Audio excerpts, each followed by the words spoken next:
session this morning.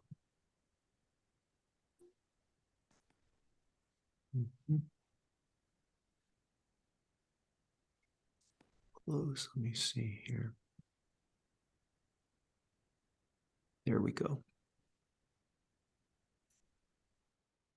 Okay, why don't we go ahead and settle in for some meditation. Please settle into a comfortable meditation posture,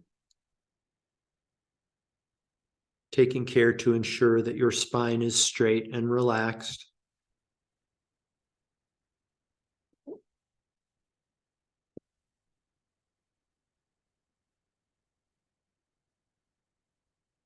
When you're ready, using whichever method you find most effective, please allow both your physical body and your mind to start to settle and rest, to become quiet and still.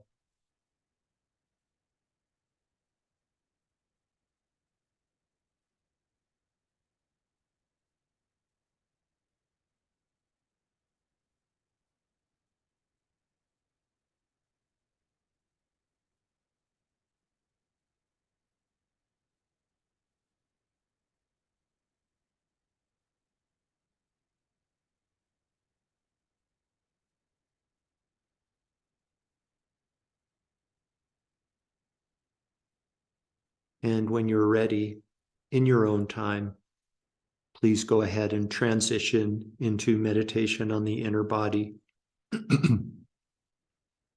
Please become the silent observer of sensations that may start in your hands and your feet in the form of a tingling, perhaps a lightness, perhaps a heaviness, perhaps a pulsation. No analysis is necessary. There's nothing to figure out. Just be the silent observer.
to inform your meditation, perhaps even to inspire your meditation, you may find it beneficial to bring to mind the image of a mountain.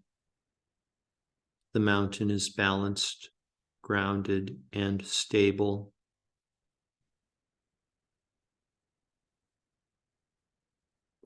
The mountain has consciousness, and therefore you can know that all it does day after day, year after year, is observe silently. Snow may fall on the mountain, accumulate, and then disappear. A nearby river may rise and then recede. A small sapling may grow into a giant tree, become uprooted, and then fall to the ground. The mountain simply observes silently. No praise, no blame, no attachment, no aversion, no expectation, no speculation. Be like a mountain as you silently observe sensations within your own body mountain.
and for the rest of your day today, perhaps for the rest of your life.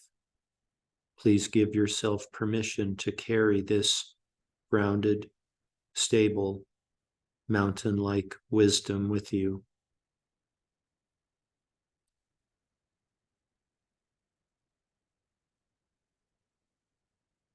Please start to deepen your breath and become aware again of this entity that we have decided to label physical body.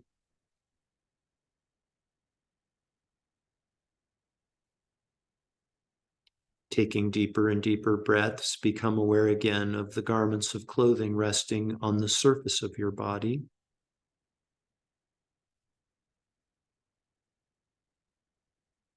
Become aware again of the surroundings inside the room that you're occupying.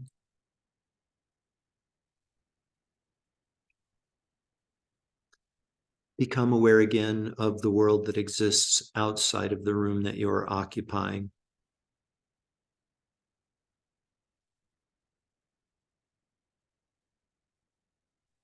We dedicate all of the merit from this morning's meditation and Dharma talk to world peace. May all beings, without exception, enjoy an abundance of pure air and water, delicious, nutritious food, safe, warm, dry, reliable, affordable shelter, and comfortable, functional, attractive clothing. And with everyone's basic needs met, may we all enter and progress on wisdom paths that lead to complete and permanent liberation from all forms of suffering.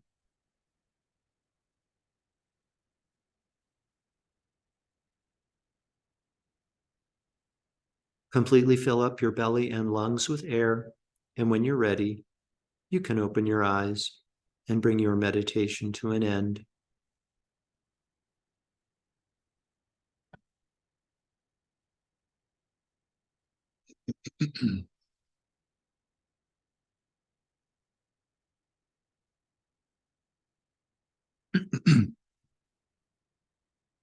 Welcome back, everyone.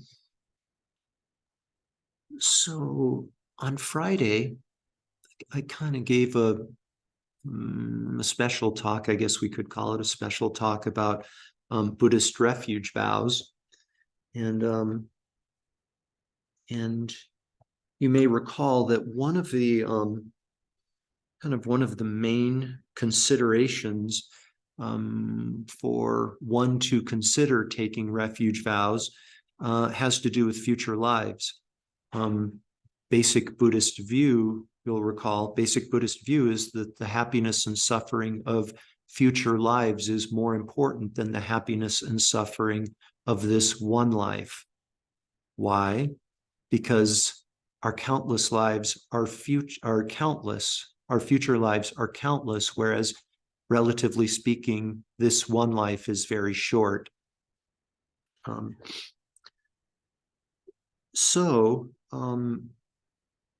We might be thinking, well, that's all fine and good, but what if I'm not sure whether future lives are a thing? And if that's a kind of a contemplation that you had, or a kind of maybe a doubt that you had, that's great. It's great that you're contemplating this. Death and rebirth are such deep, profound topics. I think it's worthwhile for us to take a few more moments, maybe the rest of the time we have together, to talk about future lives, death and future lives. So for now, let's just kind of skip the notion of refuge vows, skip the notion of basic Buddhist view. Just think about, if you would, please go forward with this discussion, kind of with the question in your mind: how would my life be different? How would my present life, my day-to-day life, be different if I had conviction in future lives? So, to help us with this discussion, I'd like to read a couple of paragraphs from In Love with the World by Yongey Mingyur. The full title of the book, In Love with the World, What a Monk Can Teach You About Living from Nearly Dying. And Yongey Mingyur writes, at the very end of our flesh and blood bodies, that's to say at the end of our physical bodies, not our subtle inner body, at the very end of our flesh and blood bodies, we all have an amazing opportunity to recognize deathless awareness.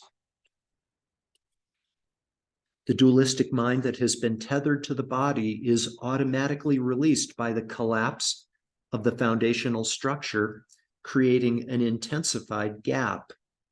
The process is a more exaggerated version of the dualistic mind being unglued and dissolving into dreams when we fall asleep. This is sort of a common, in Buddhist doctrine, this is sort of a common analogy that's drawn between death, intermediate state, and rebirth, right? Kind of the real-time analogy that's oftentimes used is sleeping, dreaming, and awakening. So there's, with regard to this life, there is death or cessation, death, intermediate state, kind of a transition period, and then rebirth. Very, very similar is something we experience every night, going to sleep, dreaming, and then waking up the next morning. So again, the process is a more exaggerated version of the dualistic mind becoming unglued and dissolving into dreams when we fall asleep. The point of making these parallels to the experience within this life is to recognize the continual process of our own dying and rebirth. This can really help us live a joyful life right now. It can also attune our perceptions to the big death that happens when our bodies give out. If we recognize luminous emptiness at the very end, which is death beyond death, then we do not continue to the next stage or the next bardo. That is, according to this doctrine, we get off the karmic wheel and thus get off the cycle of aging, sickness, death, rebirth. Aging, sickness, death, rebirth. We get off that karmic wheel. Becoming completely one with death and recognizing this union allows us to enter the deathless realm, which is the eternal present, unconditioned by past or future. It is beyond time, beyond beginnings and endings. In this state, there is no next stage. We know complete ease with the situation we are in, the new relationship, the new job, the new whatever, not comparing it with the past or anticipating the future, not imposing expectations or exaggerating possibilities, not being sneaky or suspicious, not making mountains out of molehills, or denying unpleasant moments. So beautiful, such wisdom there.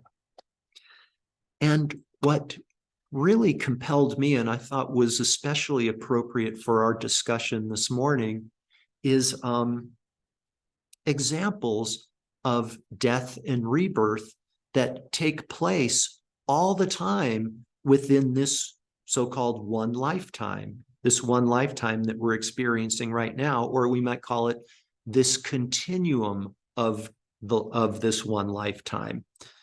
So Yongey Mingyur made reference to it in the very beginning, and Gandhi talks about this. Mohandas Gandhi talks about, he says, I'm reborn every morning, right? Every morning kind of constitutes a rebirth, if we want to take a look at it that way.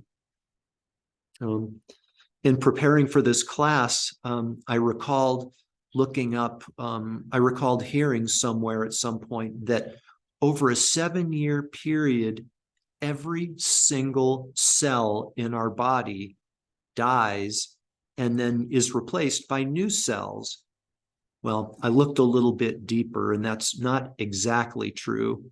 You biologists out there might know this. Not every single cell is replaced, but the overwhelming majority of our cells are replaced. Check this out. Each day, 330 billion cells in your body die and are replaced. Kind of constitutes a rebirth. Yeah. And perhaps for me, I think a more powerful illustration of this is the different forms of me that have died, and then new forms have been reborn over the course of my life. Right? There was a toddler, Jeff, that was myself. That self ceased, and at some point along the way came an adolescent. I was reborn as an adolescent at some point. I was a junior high school or a middle school student. That self ceased, and rebirth took place in the form of a high school student. At one point in my professional life, I was kind of a political environmental activist. That self died and was replaced. Rebirth took place into this current form, administrator of Lotus Center. And if we look back, if we really, really do look back at some of those forms, and I would please invite you to do this, look back and really think about previous versions of yourself and see that there was a death that took place, really.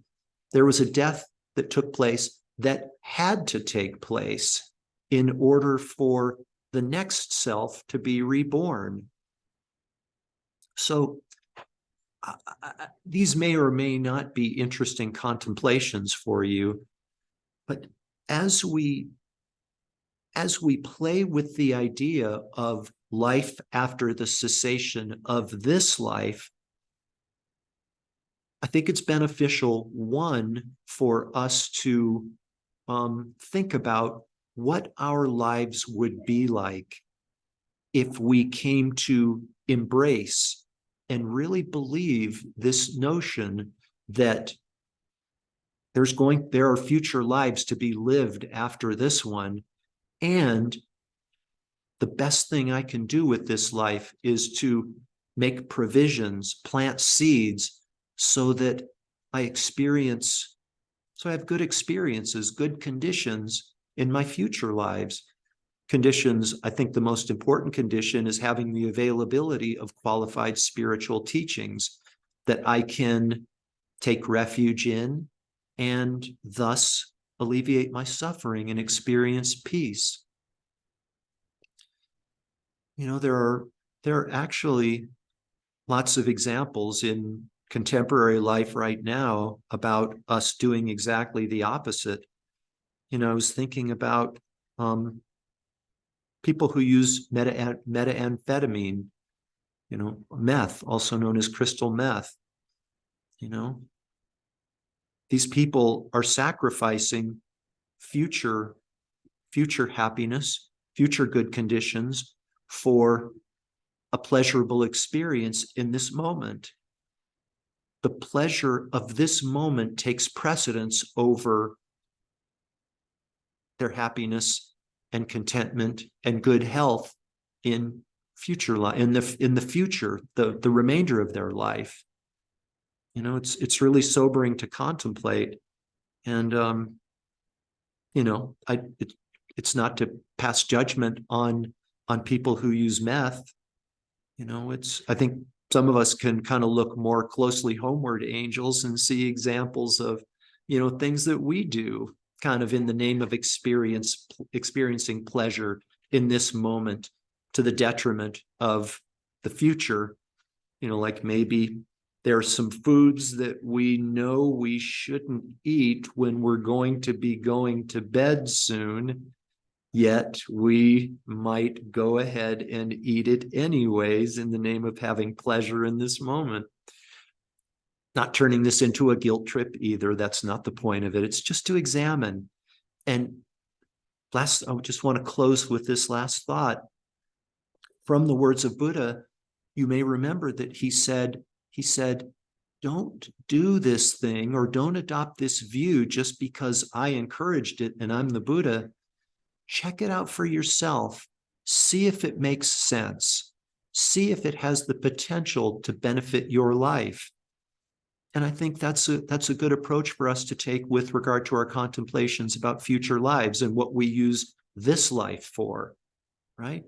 Just part of your contemplation, I would appeal to you, think about, how would my life be different if I adopted this view? I'm not saying you should or you have to, but what if you did? How would things change? Would they change for the better? That's kind of our homework assignment for the rest of our lives. So thank you for indulging me in another little bit deeper discussion on death and rebirth and the implications thereunto appertaining. We will get to the perfection of concentration on Friday. I'll do my very best to not detour us again, and we'll get onto that perfection. Have a great day and a great week. Thank you for being here. Thank you. Yeah, you're most Thank you, Jeff. You're most welcome.